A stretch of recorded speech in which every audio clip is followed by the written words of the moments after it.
Imagine a place shrouded in perpetual darkness, where the rising sun brings not hope, but a renewed sentence of suffering. This is the terrifying tale of a hidden kingdom, so shocking, so utterly bizarre, it defies human understanding.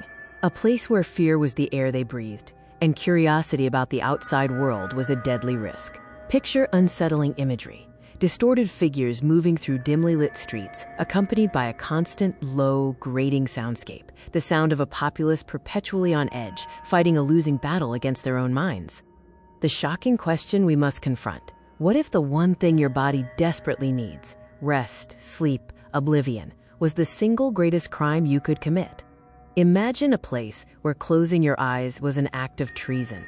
Welcome to the grim legend of the Kingdom of Eternal Vigilance, a civilization built not on stone and mortar, but on the desperate, grinding exhaustion of its people. The core of their law, the decree of perpetual wakefulness. It was a mandate passed down through generations, ensuring every single soul remained awake, minute after agonizing minute.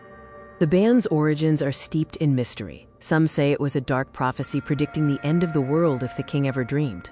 Others whispered of an ancient fear that sleep opened the soul to demonic possession. The law was absolute. The penalty for sleeping, even momentarily, was often public humiliation, severe torture, or, in the worst cases, permanent disappearance. Fear was the only thing sharper than their constant fatigue. So what was life like when the clock never stopped, and the body was never permitted to recharge? It was an existence defined by life without rest. The physical and psychological toll was devastating. Hallucinations became common. Paranoia spread like a fever. Their minds and bodies were in a constant state of agonizing breakdown. Daily life functioned in a haze of permanent fatigue. Productivity was non-existent. Simple tasks became monumental struggles. Everything was slow, sluggish, and constantly on the brink of error. How did the regime maintain this brutal control? Through sophisticated and horrifying mechanisms of enforcement, designed to exploit the very weakness they sought to eliminate. They were policed by the Watchers, or sleepless guard, patrols who never seemed to tire. They moved through the city like ghosts, their only mission to find and punish the momentarily unconscious. To keep the populace awake, they employed cruel methods: relentless, jarring noise, blinding, sudden bursts of light, and mandatory, meaningless physical labor throughout the night. The ban didn't just affect individuals, it warped the very fabric of society, leading to profound cultural and social impact. Communication deteriorated rapidly. Relationships broke down under the stress of permanent exhaustion. Trust evaporated, replaced by the suspicion that anyone might betray you just to earn a moment of rest.